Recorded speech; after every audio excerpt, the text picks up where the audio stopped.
começa agora mais um programa Em Pauta e hoje, como vocês podem ver, o nosso convidado é o vereador Gustavo Peta, ele que é do PCdoB e abriu aí as portas do gabinete para receber a nossa equipe e contar um pouquinho como que é essa vida política, né, vereador? Primeiro eu queria agradecer ao senhor por receber a gente aqui. Eu que agradeço a oportunidade de estar conversando novamente com a TV Câmara, com todos os telespectadores, sobre o nosso mandato, sobre o papel da Câmara Municipal de Campinas, nessa TV que cumpre um papel muito importante, por ser uma TV pública e por dar transparência a todas as atividades legislativas aqui da cidade. Vereador, o senhor já está aí no segundo mandato, né? Como que é do primeiro para o segundo? Como que foi esse processo? Teve uma evolução? O senhor percebe isso, uma certa maturidade, uma melhora nos trabalhos? Como que o senhor enxerga isso? Olha, eu acho que a sociedade mudou muito, São poucos anos do ponto de vista histórico, mas com mudanças significativas em vários aspectos, relacionados a novos meios de comunicação, novos meios de interação social, de participação também política. Então isso tudo gera transformações profundas, acho que em toda a atividade política e em especial em atividades também parlamentares. Então eu percebo que nós tivemos alguns avanços importantes, mas também alguns retrocessos, nesses últimos anos na política brasileira. Então tudo isso muda bastante a nossa forma de agir de 7 anos atrás, quando eu iniciei a minha trajetória aqui na Câmara Municipal e nos dias atuais. A demanda também da população mudou, os problemas mudaram, ou melhorou, piorou, está mais difícil de resolver? Olha, eu acho que nós estamos vivendo uma crise econômica muito grave, já de alguns anos. Isso impacta diretamente na solução dos problemas sociais que nós temos também na cidade. Então, o que eu observo, quando eu assumi aqui o mandato de vereador em 2013, nós estávamos numa fase de crescimento econômico. Então, tanto as pessoas estavam vivendo melhor, mais emprego, como o poder público municipal tinha mais capacidade de investimento e de solução dos problemas reais que o povo vive no seu dia a dia, Então, hoje a situação está mais difícil, porque as soluções não estão ocorrendo. A administração pública municipal, na minha visão, vive uma crise também de gestão e de administração, e isso causa enormes problemas. Mas o vereador, o papel dele é exatamente qual o papel principal? É fiscalizar, é mostrar para a sociedade o que está ocorrendo, é cobrar do Poder Executivo as soluções, tanto na área da saúde, na área da educação, na área do saneamento básico, Então eu acho que há uma mudança tanto do ponto de vista econômico, há uma mudança na forma de organização das pessoas na sociedade. Então o advento, por exemplo, das redes sociais em 2013 era já existia tudo. Hoje é outro, É muito mais forte, muito mais contundente, tanto melhorando os acessos e os canais de participação da população, como também criando outros tipos de dificuldade, que são as fake news, as informações falsas que são espalhadas pela internet. Então tem um lado positivo e tem um lado também que nós temos que olhar com uma visão bastante crítica. Vereador, diante aí dessa nova realidade, como que o senhor faz para saber o que vai ser prioridade ou não? Só para o pessoal de casa entender, a gente separou aqui os números do senhor só no primeiro semestre deste ano.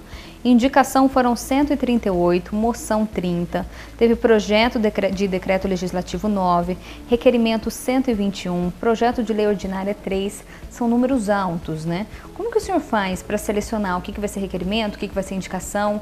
Isso aqui tem que ir primeiro, isso aqui pode esperar mais um pouquinho, porque a demanda chega toda hora e a população também cobra, A gente utiliza muito as redes sociais e também o nosso gabinete está sempre aberto para qualquer demanda, Não precisa ser conhecido do vereador ou de alguém que trabalha no nosso mandato, Nós temos a obrigação de receber todas as demandas que os munícipes, que a população de Campinas tem. Então nosso gabinete está aberto, tanto pelo telefone aqui do gabinete, como pelo acesso à estrutura física que está aberta todos os dias no horário comercial, como também pelas redes sociais, é muito importante dizer isso, Facebook, Instagram, todas as redes sociais abertas para qualquer tipo de mensagem, informação. Então isso, primeiro dizer isso, né, que o mandato é aberto a todas as demandas, participações e contribuições da população como um todo, de todos os bairros, de todas as áreas.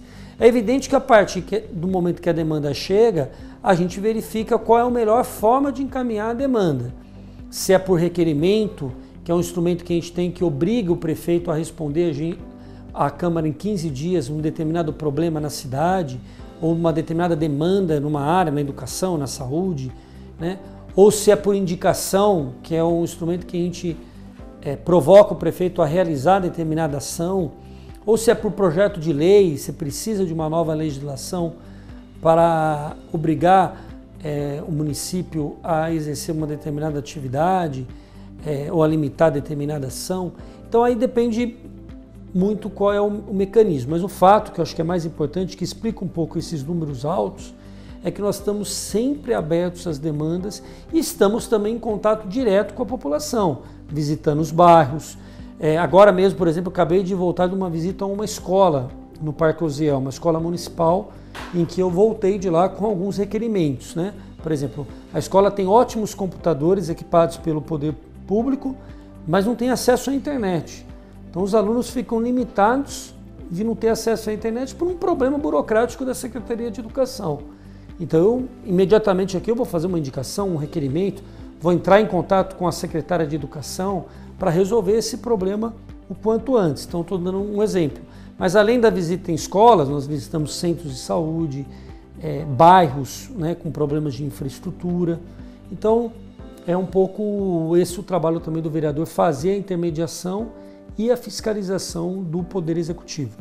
O senhor também já esteve como deputado federal e deputado estadual, né? Como que foi essa experiência? Foi válida e já está trazendo benefícios aqui para a cidade? O senhor agora como vereador, valeu tudo isso? Ajudou nesse processo em prol da população? Acredito que sim. Eu acho que foi primeiro uma experiência importante, né? Representar Campinas, a região de Campinas, tanto na Câmara Federal, que foi em 2014, como na Assembleia Legislativa, agora mais recente, o ano passado.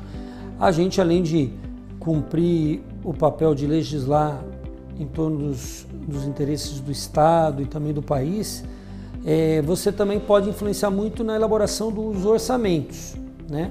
Então, por exemplo, em Brasília eu tive a oportunidade de participar ativamente da aprovação do Plano Nacional de Educação, que é um plano muito importante, que precisa ser cumprido para a gente dar um salto civilizacional, um salto enquanto sociedade, um investimento consistente em educação, que é o grande instrumento para gerar igualdade, para democratizar de verdade, né, os direitos no nosso país. Então a educação é uma arma poderosíssima de mudança, de transformação. E eu tive essa oportunidade, mas também a oportunidade de influenciar nos orçamentos. Isso tudo está gerando agora alguns investimentos, né? Então nós estamos numa expectativa grande, né? Nós já tivemos, né, um investimento no Hospital da PUC, agora no Hospital da Mulher, na Unicamp, isso como deputado federal, agora uma expectativa grande, né, do investimento que nós indicamos nas emendas impositivas para a maternidade de Campinas, para o Hospital Marugate, para o Hospital Ouro Verde, né, para o Centro de Saúde do Santo Antônio, Centro de Saúde de Souzas, Centro de Saúde do Costa e Silva, e também investimentos em área de lazer e de esporte, né, que são a construção de alguns campos de grama sintética no Novo Flamboyant, na Vila Costa e Silva, na região Ouro Verde e no Taquaral. Então são investimentos importantes que estão garantidos para o município e agora a gente está acompanhando a prefeitura para a execução desses investimentos e dessas obras. E quem conhece a trajetória política aí do senhor sabe que é muito ligado, né? A área da educação, principalmente. O senhor já foi presidente da UNE, também ajudou a criar o ProUni no país. Como que é essa área da educação para o senhor? Como que o senhor enxerga ela? É uma área que precisa de muita atenção? Com certeza. Eu tenho essa trajetória porque eu iniciei a minha vida política no Grêmio estudantil da escola que eu estudei aqui em Campinas. né, tanto no Aníbal de Freitas como no Pio XII. E depois disso que eu acabei indo para a universidade, fui do DCE da PUC, fui presidente da UNE e foi exatamente naquele momento de grandes conquistas e talvez a que ficou mais marcada foi a conquista do ProUni, porque o ProUni tem permitido realmente que o estudante de escola pública, filho do trabalhador, tenha a oportunidade de fazer um curso superior, né? O que antes no nosso país era praticamente impossível. Hoje já é muito difícil, né, essa superação, né, por conta das dificuldades na adolescência, na juventude, de quem vem da periferia para poder fazer um curso superior. Mas hoje já é possível e isso com certeza transforma a vida de muitas pessoas, né? A educação tem esse poder, né? Então, é essa trajetória que fez com que eu sempre entendesse assim, que um dos instrumentos fundamentais para o Brasil se desenvolver com justiça social, com ofertas de oportunidades e ampliação de direitos, é o investimento na educação pública. Nós tivemos alguns avanços, mas muito tímidos, perto daqueles que nós precisamos ter para ter uma outra nação, né? Para ter um país realmente justo, né? Eu tive agora nessa escola do Osiel e a gente sempre fala dos problemas, né? E tem muitos, mas tem tanta coisa boa também sendo feita nas escolas públicas, né?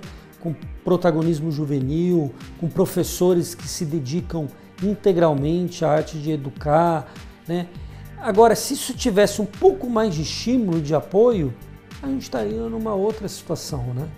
Então, eu continuo entendendo que na vida política, uma das minhas prioridades é a atuação em torno da questão da educação pública. Hoje, no ponto de vista do senhor, como que está a educação aqui em Campinas? O que ainda falta melhorar? A gente viu que o senhor também faz parte da Comissão de Educação, então ali está mais que em contato direto, né? A situação.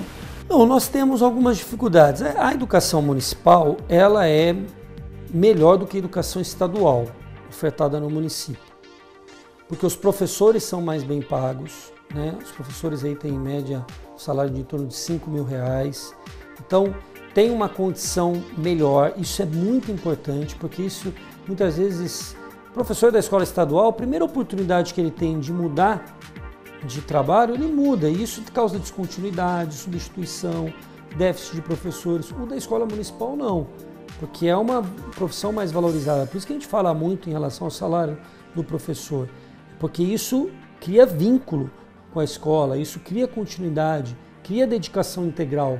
Por isso que o salário é muito importante. As escolas municipais têm relativamente são melhores.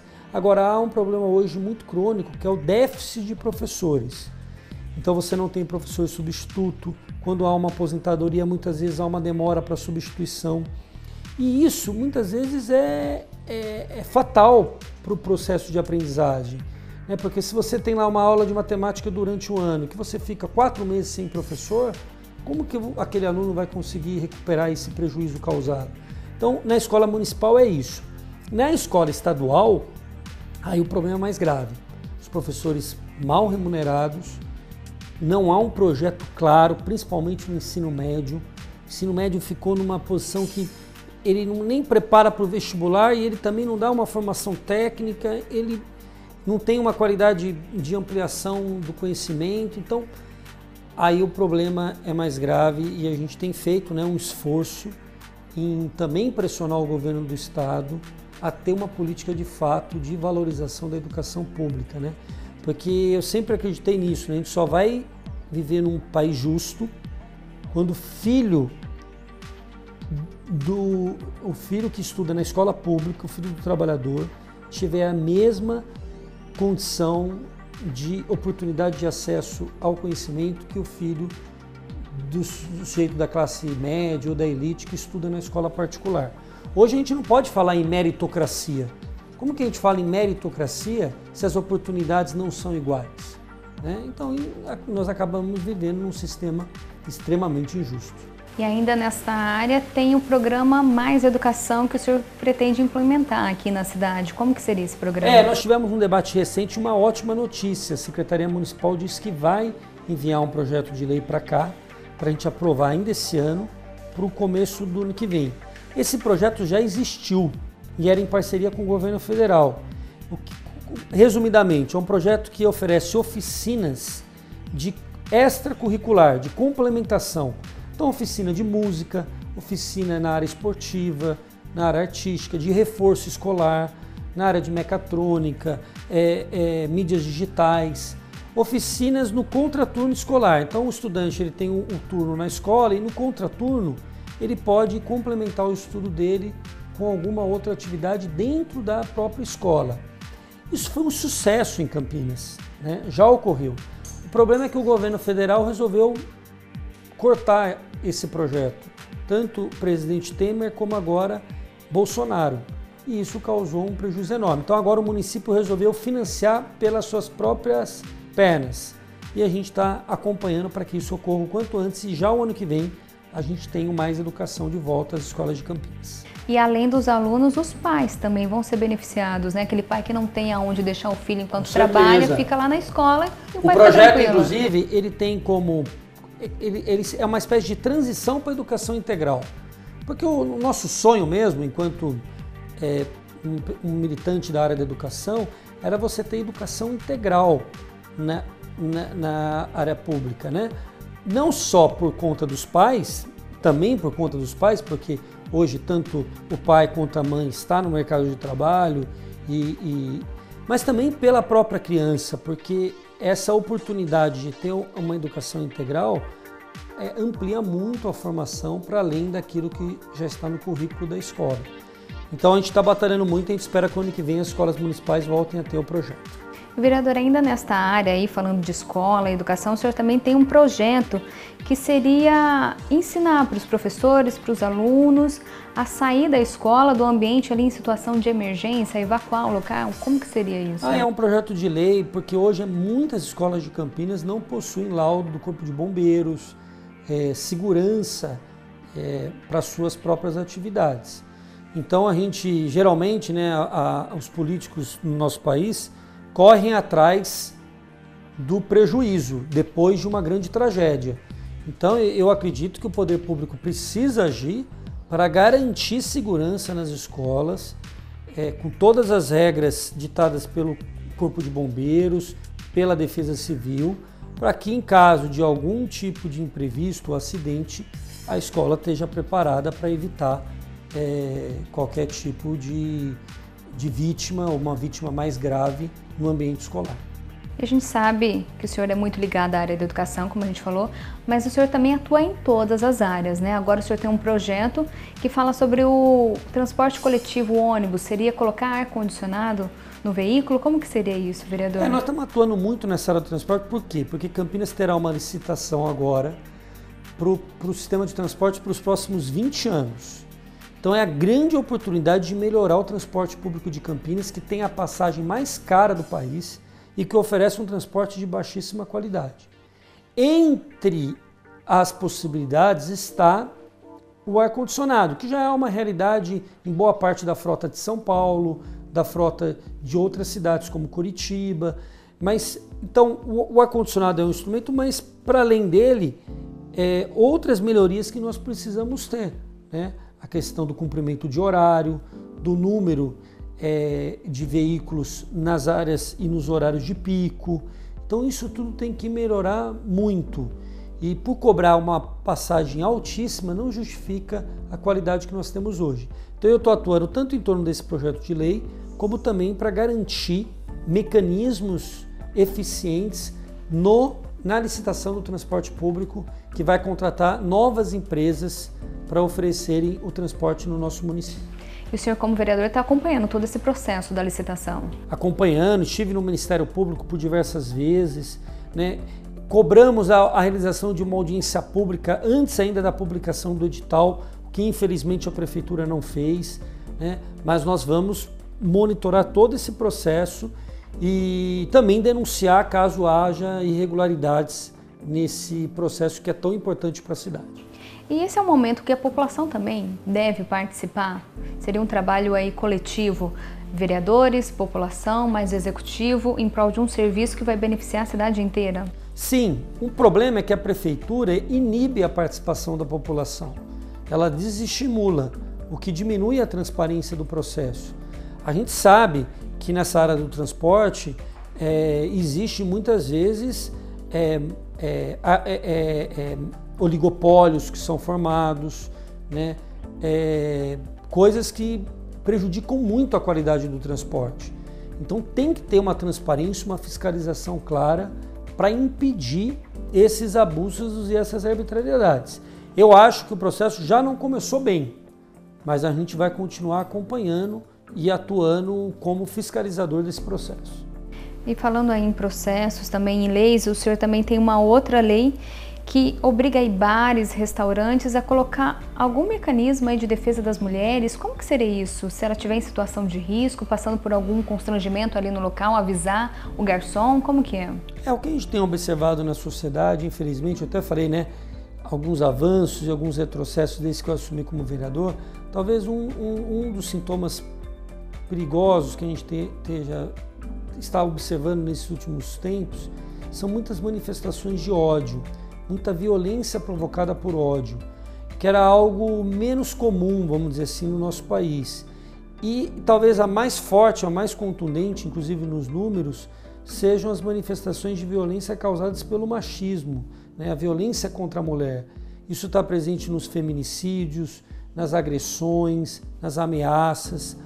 Então, a gente fica procurando ver mecanismos para garantir um ambiente melhor. Então esse projeto ele fala em campanhas educativas, principalmente em bares e casas noturnas, que são ambientes que muitas vezes essa agressão ocorre, e também exige vamos dizer assim, uma política administrativa do bar ou da casa noturna diante de um acontecimento como esse. Então, por exemplo, isso já está sendo feito no Rio de Janeiro. Então, o dono do estabelecimento fica obrigado a levar a mulher que está sendo ameaçada ou que foi agredida até o seu meio de transporte, né, que ela vai utilizar diante de uma denúncia que ela faz, chamar as autoridades policiais caso isso permaneça, né, tudo isso dentro do regramento para o funcionamento dos bares e das casas noturnas. Então, isso já é uma lei no Rio de Janeiro. E a gente também está discutindo a construção disso, inclusive com os próprios donos de bares, mecanismos nesse sentido. E como o senhor disse aí, a sociedade mudou, né? Racismo agora passou a ser crime e o senhor tem um projeto de que quem se enquadrar nesse crime não assumiria cargos em comissão nos órgãos públicos? Você tem vários critérios hoje para você assumir cargos em comissão, tanto no parlamento como na prefeitura. E a gente gostaria que esse também fosse um critério, né? Que as pessoas que estejam, evidentemente não as pessoas que já cumpriram a pena, porque quem cumpriu a pena, como qualquer outro crime, a gente espera que a pessoa seja ressocializada, volte a ter oportunidade de trabalho. Mas naquele período ela também fique impedida de ocupar cargos públicos. São projetos aí que já estão tramitando. Estão tramitando. E como que funciona? Como que é estar lá no plenário, vereador, batalhando aí por cada projeto desse? Olha, o exercício da política exige muito respeito às diferenças, né? E à democracia. Você, para construir, aprovar projetos, construir políticas públicas que possam ajudar a vida da população, exige a construção de maioria. Então você tem que dialogar com todos os vereadores. Eu sempre sou daqueles que tento estimular muito a participação da população, porque isso também ajuda a pressionar outros vereadores em torno de projetos que nós consideramos positivos, né? Então isso é um esforço permanente de diálogo, de embates, porque os embates também existem, porque muitas vezes os conflitos são inevitáveis e eles fazem parte também do jogo democrático. É bom que seja assim, porque isso muitas vezes tem que vir à tona para a gente poder construir soluções e saídas diante dessas diferenças. Então acho que isso é tudo muito importante. E mais do que isso, estar em contato direto com a população, estar visitando os bairros. Eu tenho trabalho também em alguns bairros, em algumas regiões de Campinas, né, que é o trabalho de solucionar problemas imediatos, né? Eu tenho um carinho muito especial, por exemplo, pela Vila Brandina, que é uma vila aqui que a gente ajudou a cuidar do asfalto, de questões essenciais, e agora estamos caminhando para regularizar o bairro, para que todo mundo tenha a sua escritura definitiva. Então é um esforço permanente que a gente tem que fazer de diálogo e também de muitas vezes de embate nas regras democráticas para a gente poder avançar. Apesar do esforço, é algo que vale a pena quando o senhor vê que a população foi beneficiada com aquele projeto que o senhor batalhou bastante? Eu acho que vale a pena. Vale a pena porque eu aprendi desde cedo que a política é um instrumento poderoso de transformação, de mudança e de conquista, né, social. A gente não pode ignorar a política. Existe uma campanha que confunde muito, né, a política com corrupção. E isso tem que ser muito evitado, porque a corrupção tem que ser combatida por todos nós, em todo momento. A corrupção é um dos grandes problemas que nós temos no sistema brasileiro, político brasileiro, né? Ela viciou o sistema de uma determinada forma. Mas é através da participação política que a gente vai alterar essa realidade, e não ignorando, e não deixando de participar, porque isso acaba abrindo espaço para aqueles que querem utilizar a política pelo seu próprio interesse, ocupar o espaço.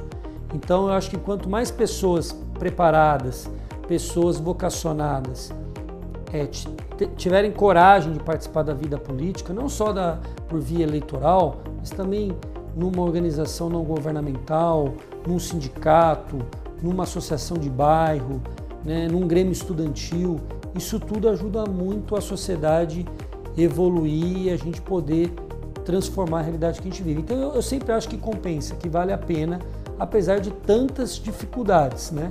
Tem muita coisa que não acontece na velocidade que a gente espera, né? Exige muita paciência, mas é a persistência e essa serenidade que muitas vezes permite a gente realizar conquistas que mudam a vida das pessoas. Eu já disse anteriormente que a participação da população é fundamental. Então, só reforçando para o pessoal de casa, antes da gente encerrar, gabinete aqui sempre de portas abertas, todo mundo pode entrar em contato com o senhor. Isso, o gabinete aqui, que fica na Câmara Municipal, né? Está sempre à disposição, gabinete 32.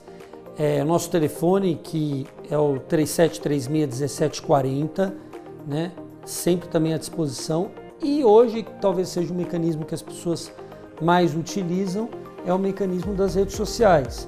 Então, Facebook, WhatsApp, Instagram, todo mundo pode acionar e a gente mesmo está ali respondendo, fazendo contato no dia a dia para poder ter esse retorno da população. Vereador, então é assim que a gente vai encerrar o programa Em Pauta de hoje, com esse convite aí para a população participar mais aí da vida política da cidade.